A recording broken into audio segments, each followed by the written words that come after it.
muzeuma, tako da je založio i svoj ugled i autoritet vezano za ovaj projekat.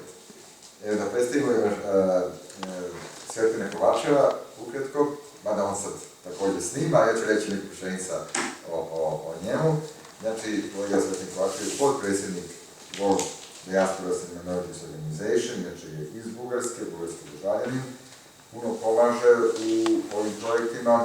Uostalom, i bugarska muzika je vrlo poznata u svetskim razmerama, kao što je to i vlaška i rumunska, tako da imamo i veliku saradnju balkansku sa drugim nacijama, koji su Grci, Mađari. Dakle, zajedničkim naporima mi postajemo atraktivniji na tim svetskim koncertima. Kažem da je vrlo aktivan, u takvom pogledu, Niša Bulatović, koji takođe živi u više naših balkanskih zemalja, ima korene u više zemalja i pomaže veoma, ali on je specijalista i za Afriku. Dakle, on, da kažemo, održava i organizuje više koncerata grupa iz Afrike u Beogradu i najavljeno takođe, da to nismo i pomenuli, da će biti jedna grupa iz Afrike koja će da, tako da Nikša drži ovu frankofonsku liniju, dakle često ide u Pariz, jer Pariz je drugi centar, imamo neka 3 centra World Music, jedna je Glavnija i Nemačka i Berlin, na kraju nije se sve završeno, zatim je to Pariz za frankofoniju i London za Commonwealth. Tako da, evo, možda nešto da kažem. Naravno, kad je reč o Africi, imaju 2 dela muzike, jedan je, da kažem, ovaj koji je više etno, a drugi je, kao što znamo, afrički narodi dosta svoju religiju vezuju za muziku, tako da je i taj segment gospela uključen i to. Evo, Zoji Miša koji je za medije i naravno pomaže u svim ostalim aspektima. Dobro, ja ćemo da vidimo, da pozovemo, imali smo više tih koncerata gospel muzike, pogotovo recimo u Skadarliji smo neki put održavali i na nekim drugim mjestima. Gospel kao crnaška duhovna muzika i tu smo bili su organizatori tih događaja, tako da i oni će biti pozvani, pa vidjet ćemo da malo to proširimo i za taj segment. Ne znam toliko. Ne zaboravimo samo da je dobrotvorni svrha celog koncerta, u stvari prikupljenje sredstava, kao što Milana napomenula. Mi smo uputili pozive ambasadama, preko 150 ambasada u okviru naših aktivnosti i imamo nameru nacionalni dani. Znači, svaka država ima svoj neki nacionalni dan. Mi moramo da se potrudimo da barem deo tih država obeležimo u okviru muzike, njihov nacionalni dan, ali isto da ne zaboravimo da će pozvani su doći da učestvuju sa ovim dobrovoljnim prilozima, ali nam se priključila i slikarka jedna, naša, velika, Mila, može i ona nešto da kaže, da nam je pomogla u toku celog koncerta, a pre koncerta će biti svečano otvaranje slika. Tako da je ona doprinela ovoj velikoj akciji prikupljena dobrotvornih sredstava za odlazak, kad smo tu išta rekli ikada, da je u Dravogradu 3. u Sloveniji i Velenju međunarodni festival etno muzike i da u stvari Milena sa svojom grupom prikuplja sredstva za odlazak na taj. Jeste rekli Milena? Jesam. Rekli ste. Zahvaljujemo i samo da se ne završi, najmemo reč našim domaćinima, Ustanovi kulture, koja stvarno, vidite ste koliko je prelepo obnovljeno, ovo je bila ruševina, koji izuzetno brzinom postaju stvarno jedan izuzetan kulturni centar našeg grada i da zamolimo da ne kažete nešto na ove teme, koga ste do sada sve prihvatili u domenu muzike, a i šire.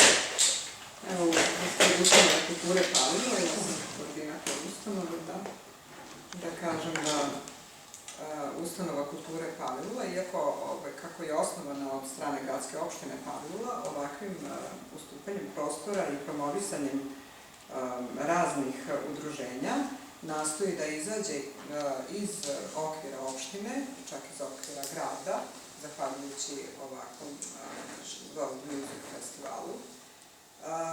Cilj nam je da se ovakve manifestacije postanu tradicija i da se promovišemo uzajamno, tako da rado ustupamo prostor i za koncerte i za kancelarije, kao što je Tuti organizacija svetske muzike ovde otvorena. Nadamo se da će sve ovo postati tradicija i da ćemo u većem obimu da radimo i koncerte, i izložbe, festivale redom i da tako promovišemo i opštinu, i grad, i Srbiju. Ja ti sam kada možete na toga, ali je Vlaka rekao, dakle, mi smo već uspostavili jedan vrlo važan sistem koji diplomatska zajednica vrlo ceni u gradu. Znači, ceni u gradu, dakle, mi sada imamo spisak kad koja zemlja ima svoj državni dan državnosti, svoj nacionalni dan. Dakle, neposredno pre toga, svakog četvrtka pre toga, se u World Music muzeumu, u malom prostoru, ali to je klub, ekskluzivni, dakle, se priredi svečanost sa muzikom te zemlje. Ovo sada što nam je želja i namera, da se to sada dešava paralelno. Jedan je deo taj kamerni, da ostane tradicija četvrtkom, jer to ove strane diplomati i tako dalje. Mi smo naučili u dijaspori na klubove, tamo se u klubovima živi, ali da se paralelno organizuje koncert ovde. Evo, na prošlom koncertu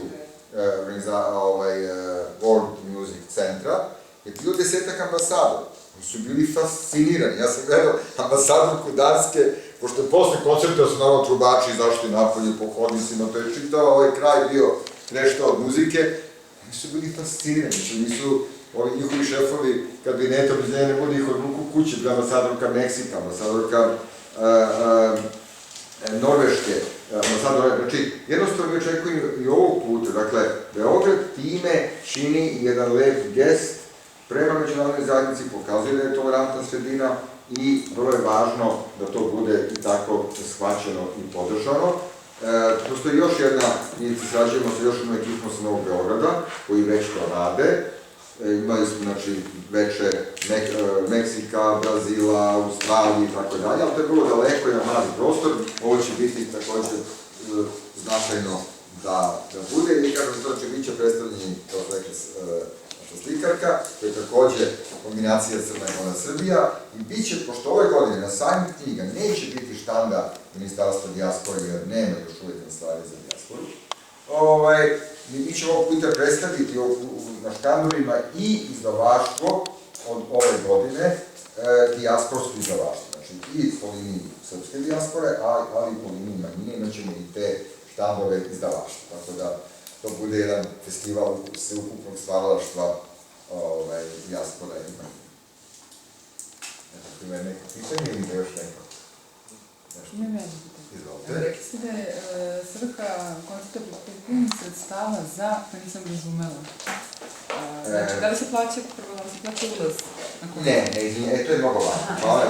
Dakle, besplatan je ulaz za sve i molim da to naglasite značajno, da bi publika došla, to nije cilj u suštini, ali vid pomoći je i faktički CD, znači oni koji budu želeli, moći da kupe, to su predivne pesme Srba sa Kosova, prizrenske uglavnom i tako dalje, koje su stvarno biseri, mislim da malo toga ima u srpskoj kulturi po kompleksu, to su inače gradske pesme, trgovačke pesme, tako i zovu, iz Prizrena koje vuku uvek iz kontinuiteta, to je jedino gradsko stanovništvo koje su Srbi imali kontinuitetu je bilo u tim mestima, tako da su to prelepe pesme, oni koji budu želeli, oni će kupiti, nama se čak javlja broj ambasada koji kažu ne možemo da dođemo, ali ćemo da kupimo taj CD. Znači, sav prihod ide ovoj grupi da bi otišla na taj festival i to je inače jedna praksa, a same troškove pokrivanja je opšte običaj kod nas, znači moja porodica, dakle mi ne idemo na to da se to, znači cijel taj koncept je napravljen da svi jednostavno finansiraju projekte koje imaju i svojih sredstava. I da kažem i to da je, znači, vrlo je važno taj seminar u 17 časova, takođe, znači, da to se nekako ne propusti. Znači, to je seminar, znači, ja sam inače, kao moj kolega, poznatiji kolega Nik Vujičić, dakle, ja u Australiji, po svetu, držim te motivacione seminare, držao sam i po Beogradu, po tome mi ljudi dosta znaju 90. godina, kad sam punio po 3 puta nedeljno savetama sindikata, sad ovdje biste mlađe ekipa ovde, znači, i autor sam knjiga kako uspjeti u biznisu, kako su uspjeli drugi, i izdavao sam nismo htjeli da forsiramo tu temu, dakle, najprodavaniji priručnika za učenje jezika i tema će biti u suštini život u dijaspori, kako uspeti, dileme, da li ostati, da li ne, uopšte negovanje tog, ono što ja se trudim da negujem u svetu, a to je pojam cirkularne dijaspore. Dakle, danas, jednostavno, u globalnom svetu, većina ljudi koji hoće da živi pristojno, mora da živi u više zemalja. Mora da bude jednostavno, da se dobaci sa svojim aktivnostima globalno. Oni koji to izbjegavaju, jednostavno će se naći, će se suočeni sa velikim siromaštvom. To zavisi, što je odnosi na pojedince, na zemlje, na projekte, dakle, mi jednostavno poželimo da budemo, mi inženjeri, što ovdje je Ivan inženjer, moj kolega i ja, mi smo naučili da se pati važi samo ako je svetski. Postoji najbolje rešenje na nivou u Srbiji, to mi ne znamo šta je. Rešenje je, tako da i ovo, neki mogu reći, pošto nisu naučili kulturi, dakle, ovo je prvi svetski World Music Museum. Šta nas briga? Mi neki brazilski su se prevarili, tu su stavili Brazilian World Music, ne važi se. Znači, ovo je prvi muzej u svetu koji ima naziv World Music Museum, vidjet ćete, ima hitova već na internetu jako puno. Tako da, i to je jedan segment koji je značajan, znači ukupno predstavljanje kulture, dijaspore i manjine. Želim samo kratko da kažem, da se predstavim. Ja sam Mila Vico Jovanović, beogradski slikar 30 godina i stvaralac doslovce, kako reče gospodin Jovičić, i širom one velike Jugoslavije, jer upravo sam sve nekako povezala od studija u Prištini, preko rođenja u Zrenjaninu, školovanja u Herceg-Novom i tako dalje, tako su mislili. Htjela sam ovaj moment zaista, kao i mnoge prošle, da spojim, lako se spajaju muzika i slikarstvo. Kako teče glas iz grla muzike ili sa instrumenta, tako teče boja po platnu, po grafici i tako dalje. Znači, to je jedan sjajan spoj, a i ovoga momenta smo zaista za jednu divnu stvar world muzike pripremili ovu izložbu, pa ako dođe do kupovine, da takođe damo našoj grupi koja će nas eto predstavljati u Sloveniji, da i dalje nastavimo put zaista po celome svetu, jer smatram da ništa ljepše nema od boje, muzike i ljubavi. To su 3 stvari koje nas veoma spajaju. Želim vam puno sreće svima. Hvala. Inače se, preko naše koleginice slikarke, je plan da se na moru napravi jedna sledeća kolonija u njenoj kući koju, evo,